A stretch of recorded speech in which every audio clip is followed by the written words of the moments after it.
this is the first bear market where Bitcoin doesn't have Fed printing money. Yeah. And so it would be really weird for it to not go down as much as past cycles. So it's got to probably at least do that, and I do worry that it could even go down more than 80 to 85%.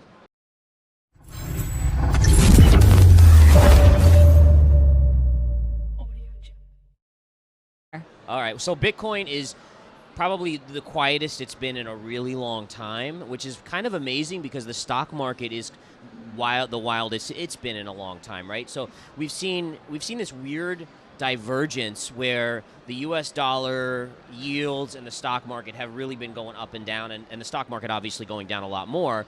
But at the same time, Bitcoin has really gone quiet for the past 2 weeks or so. Yeah. And what that tells me, by the way, when you have these quiet periods, it's like the eye of the storm. So we're going to come out of this, and we're going to have a crazy move. And the question is, which way is it going to go? I think you actually are going to see an up move. Now, it's probably like 22.5 is a resistance, and then 25,000. Okay. I think you could get to 25. Ultimately, I still think we have downside to go. I don't think by any stretch, think about it like this. This is the first bear market where Bitcoin doesn't have Fed printing money. Yeah. And so it would be really weird for it to not go down as much as past cycles. So it's got to probably at least do that, and I do worry that it could even go down more than 80 to 85%. Yeah, so I mean, it's been wild, right? So last year I was at this conference, and you're right. So I remember doing talks in front of groups of people and going over charting, and I kept on saying, everything in the charts are telling me that Bitcoin's topping out here, and it was 65,000 at the time. And I still remember the reaction to some of the crowds. You'd have 100, 200, 300 people listening, and it was just like this weird hushed silence. Like, everyone was so bullish at the time.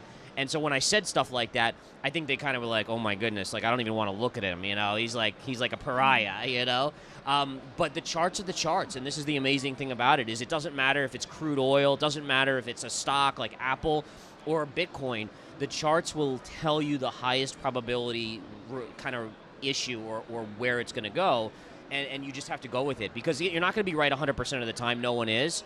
But if you can be right 70 or 80% of the time, you are golden. Probably we see 12K by end of year, early 2023, first quarter of 2023. Yeah. And then from there, it's going to be the big test, because at that point, you're down 80 to 85%, which matches past cycles.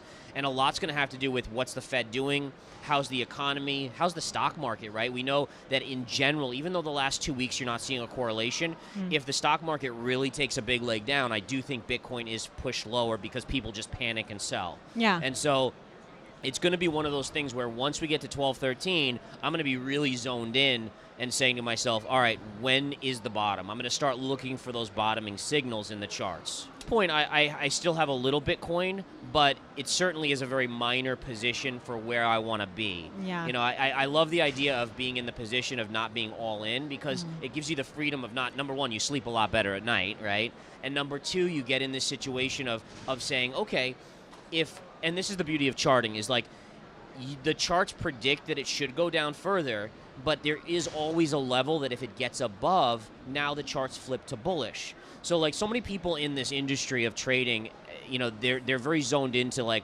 I think it's bearish or I think it's bullish. And their ego doesn't allow them to change their mind. Yeah. A good trader can see that and kind of, the laptop, there we go. And a good trader can ultimately focus in and say, okay, now is the time to switch my viewpoint, right? Yeah.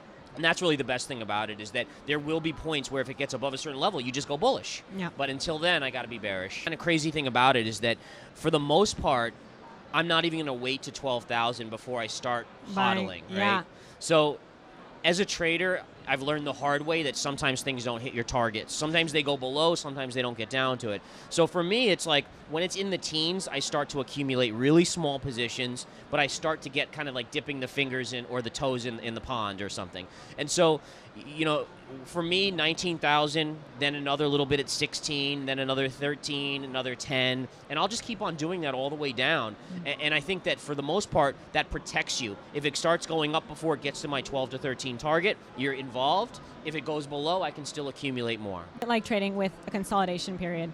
Yeah, so the consolidation period like that we're seeing right now is, number one, it really takes patience and discipline to not do anything, because Yeah. you'll see these little ups and downs, and most investors and traders, what you'll find is that they have a hard time sitting on their hands and not doing anything, right? They always want to be involved. It's almost like an addiction where you got to be in the trade, you got to be in bullish or bearish, in or long or short.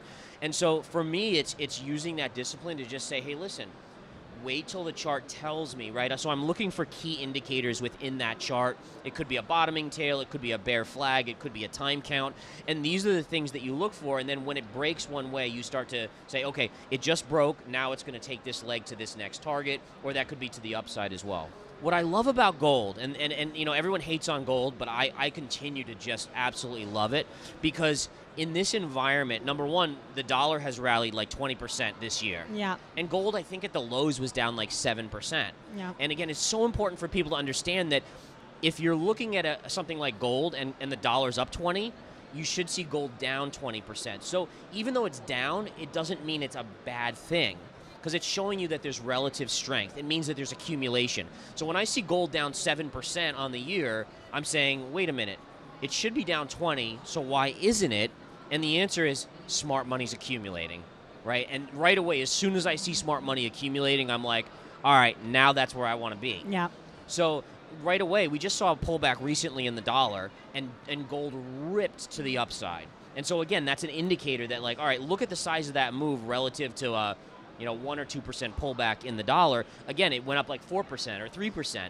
And so you see this kind of positive divergence developing, and that just tells me that at some point, gold is going to absolutely take off to the upside, go back to the highs of, I think it was around 2075, and actually break a lot higher. And isn't that crazy, right? So last year at this conference, Yeah.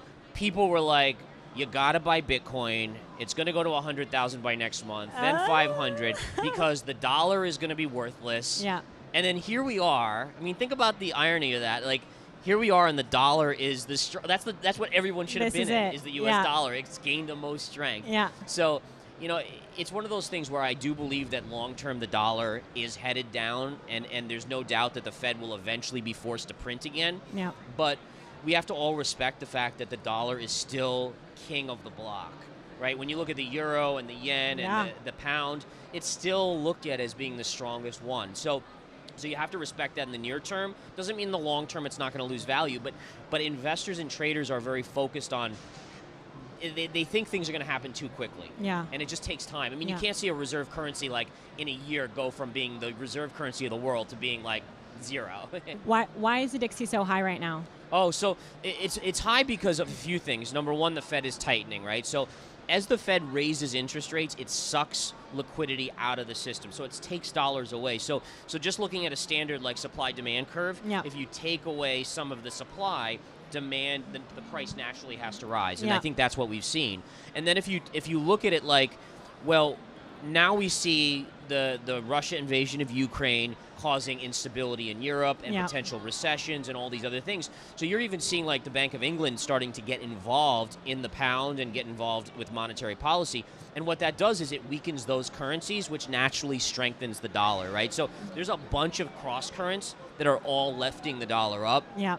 I think eventually it's going to reverse, but there's no doubt that the dollar's been the place to be, right? Yeah. I wouldn't be surprised if they already are. We just don't know it yet. Yeah. I think the U.S. by 2023 is in a recession. Yeah.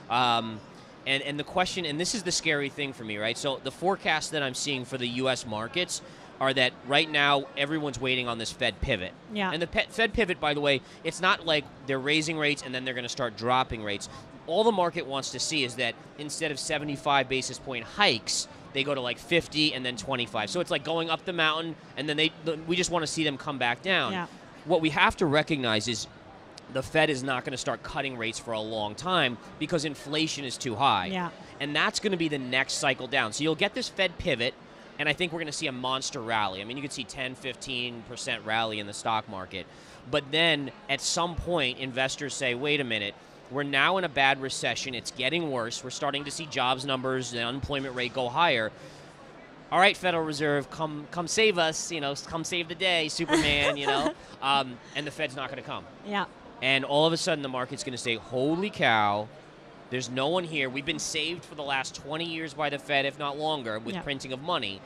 now what's going to happen? And they're going to freak out. And that's going to be the bigger leg down. That's going to be the equivalent of late '08 into '09, where you had this massive sell-off day after day. And I think again, the equity markets are going to be down over 50% when all is said and done. Like 4% or just above. So Really? I think there's a little bit more. Personally, I think it's insane. And I know, like, it's so crazy because originally I was always a big proponent of the Fed cutting back on the amount of printing, right? Yeah. Because the writing was on the wall that eventually it was going to trigger inflation. But they kept on doing what they were doing, and now they're trying to undo it too quickly. And you can't go, like, if you look at Volcker back in the 80s, he raised interest rates from like 12 to 18%. And essentially what ended up happening was that was about, what, a 50% hike, right? 12 to 18 is a 50% hike. Well, we just started from, what, 25 base, the 20.25% on the Fed funds rate, and now they're already at 3.25. So percentage-wise, that's hundreds of percentage points. The amount of impact on the global economy and domestic economy could exponentially be greater than what Volcker did. 100%. And the Fed doesn't seem, I don't know if they don't seem to be recognizing that, or if they just don't care and they're just like, we have to get inflation down significantly fast. I think it's insane because we could be looking at something close to a major recession or close to a depression, and then you know what they're going to have to do?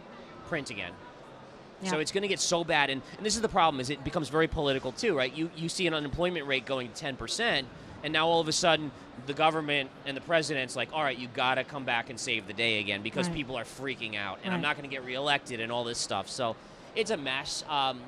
I pray that they know what they're doing, and maybe I'm wrong, but I haven't been in the past. Like, remember, they're the ones that said transitory. Yeah, right. I mean, so right. they don't have a great track record, unfortunately. So- I think the best thing about trading is that, and listen, number one is it takes patience and discipline and learning periods, right? Yeah. So I want to be clear on this, is that anyone who wants to get into swing trading or day trading, like, you can't just jump in. Everyone thinks, oh, I can make $1 million overnight. Yeah. It won't happen. You'll get wiped out. Yeah. But if you actually spend the time to learn, like, think of a brain surgeon and the amount of time that they have, the schooling that they have to go through, and then they make $500,000, $1 million a year. Well, a trader can make that, and you can sit at home and do that, or you can sit on the beach somewhere and do that. It's an awesome career, but it still takes time and effort, right? And so the key is it's learning the charts, learning human psychology. Human psychology is such an underrated part of trading, where you start to recognize when everyone else is bullish. Case in point, Bitcoin last year.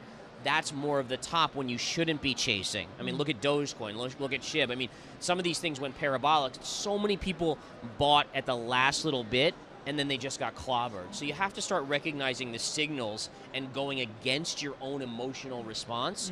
And then you start looking at the charts, and the charts actually are like, I always say the chart is like a foreign book or a language that you don't know how to read. But once you know how to read it, it actually tells you the highest probable outcome of the situation.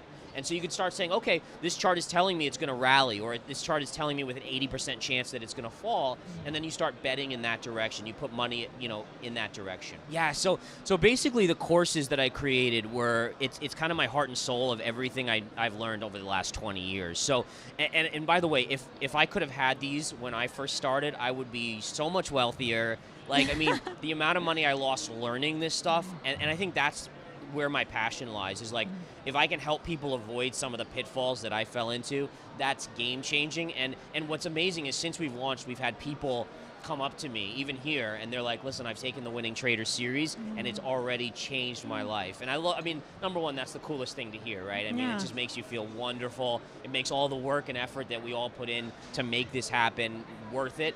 But the trading series is everything I know from discipline, how to work on that, from personal discipline, so you don't do something stupid, which we all tend to do, to the human psychology of it, reading other investors and positioning yourself properly, to even my secrets. So every technical trade setup that I look for, the setups, the secrets, all of that stuff is in this 20-hour course, 3-course series.